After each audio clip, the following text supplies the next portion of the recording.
ಎಣಕೂರು ಗ್ರಾಮದಲ್ಲಿ ಇಂದಿನ ದಿವಸ ಈ ಒಂದು ನಮ್ಮೂರಲ್ಲಿ ಶ್ರಾವಣ ಸಂಭ್ರಮದಲ್ಲಿ ಒಬ್ಬರು ಸನ್ಯಾಸಿಗಳು ಒಬ್ಬರು ತ್ಯಾಗಿಗಳು ಆ ಊರಿಗೆ ಬರ್ತಾರಂದ್ರ ಆ ಊರಿನಾಗ ಯಾವ ರೀತಿ ಶೃಂಗಾರ ಇರ್ತದಂದ್ರ ಬಹುತೇಕ ನಂಗೆ ನಿರೀಕ್ಷೆನೂ ಮಾಡಕ್ಕಾಗಲ್ಲ, ಅಷ್ಟು ಚಲೋ ನಿರೀಕ್ಷೆ ಮೀರಿ ನೀವೆಲ್ಲರೂ ಸ್ವಾಗತ ಮಾಡ್ಕೊಂಡಿರಿ.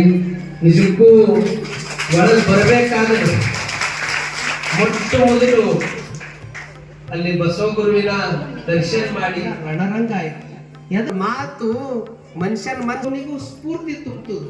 ಒಂದು ಮಾತು ತಪ್ಪಂದ್ರ ಇಡೀ ಎಲ್ಲ ವನವಾಸ ಆಗ್ಬಿಡ್ತದೆ. ಅಸಲಕ್ಕೆ ಬಸವಣ್ಣವರು ನುಡಿದರೆ ಮುತ್ತಿನ ಹಾರದಂತಿರಬೇಕು ಅಂತ ಹೇಳುದು. ಮುತ್ತು, ಮಾಣಿಕ್ಯ, ಸ್ಫಟಿಕ ಎಲ್ಲ ಮಾತಿನಾಗ ಅದಂತ ಹೇಳುದು. ಒಂದು ಸಾಧನೆ ಮಾಡ್ಬೇಕಾದ್ರೆ ಈಗ ವಿದ್ಯಾರ್ಥಿಗಳ ಜ್ಞಾನ ರತ್ನ ಅಂತ, ನಿಜವಾದ ರತ್ನ ಯಾವುದು ಅಂದ್ರೆ ಜ್ಞಾನ. ಒಬ್ಬ ರಾಜನಿಗೆ ರಾಜ್ಯದಾಗ ಅಷ್ಟೇ ಗೌರವ ಇರ್ತದೆ, ರಾಜನಿಗೆ ರಾಜ್ಯದಾಗ ಅಷ್ಟೇ ಗೌರವ ಇರ್ತದೆ, ಜ್ಞಾನಿಗೆ ಜಗತ್ತೇ ತೆರಿವಾಗ್ತದೆ. ಅದ್ರ ಸರಿಯಾಗಿ ಅಲ್ಲವರು ಹೇಳಿದ್ದು ಈ ಹೇಮ ಕಾಮಿಣಿ ಇವೆಲ್ಲ ಕ್ಷಣಿಕವಾಗಿ, ಶಾಶ್ವತ ಏನ್ರ ಇದ್ರ ಅದು ಜ್ಞಾನ, ಶಾಂತಿ, ಸಮಾಧಾನ, ಆನಂದ, ಒಂದು ಏಕತಾ, ಸಾಮರಸ್ಯ ಇವೆಲ್ಲವೂ ಇಂಥ ಒಂದು ಮಾರ್ಗವನ್ನ ಶರಣರು ನಮ್ಗೆಲ್ಲ ಕೊಟ್ಟಾರ. ಆ ಮಾರ್ಗದಾಗ ನಾವು ಹೆಜ್ಜೆ ಇಟ್ಟಾಗ ನಮ್ಮ ಬದುಕು ಒಂದು ರೀತಿ ಸಾರ್ಥಕ ಆಗ್ತದ. ಅಂತ ಬದುಕು ನಿಮ್ದೆಲ್ಲ ಅದು ಎಲ್ಲ ರೀತಿ ಅದು ಸಮೃದ್ಧಿ ಆಗಲಿ, ಒಳಗೂ ಹೊರಗೂ ಎರಡು ಶೃಂಗಾರ ಆಗಬೇಕಂತೆ ಈ ಶ್ರಾವಣ ಸಂಭ್ರಮ. ಜಗತ್ತಿನ ದೊಡ್ಡ ಶ್ರೀಮಂತರು ಅಂತ ಶ್ರೀಮಂತಿಕೆ ಮನೆ ಮನಗಳಲ್ಲಿ ಹೆಚ್ಚಿಸಲಿ ಅಂತಕ್ಕಂಥ ಮಾತನ್ನು ತಿಳಿಸಿ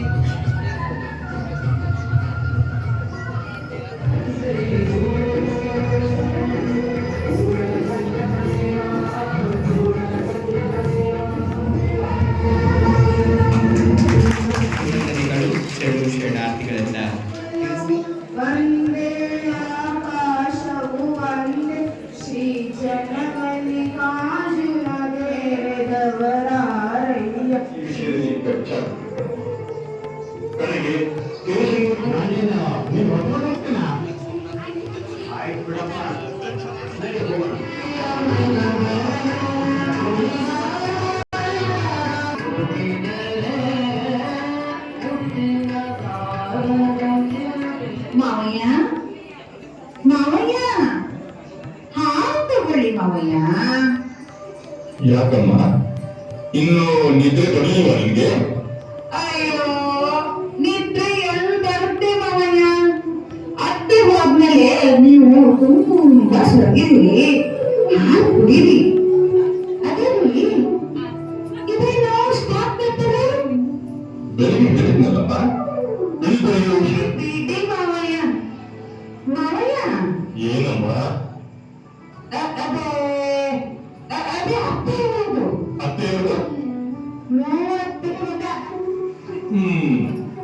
ಅದು ಹೇಗಮ್ಮ ಸಾಧ್ಯ?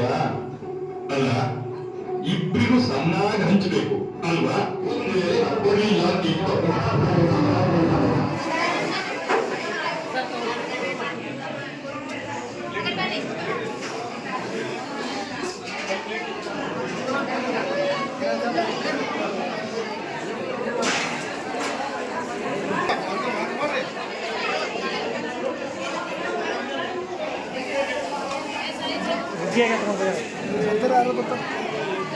ಯಾರು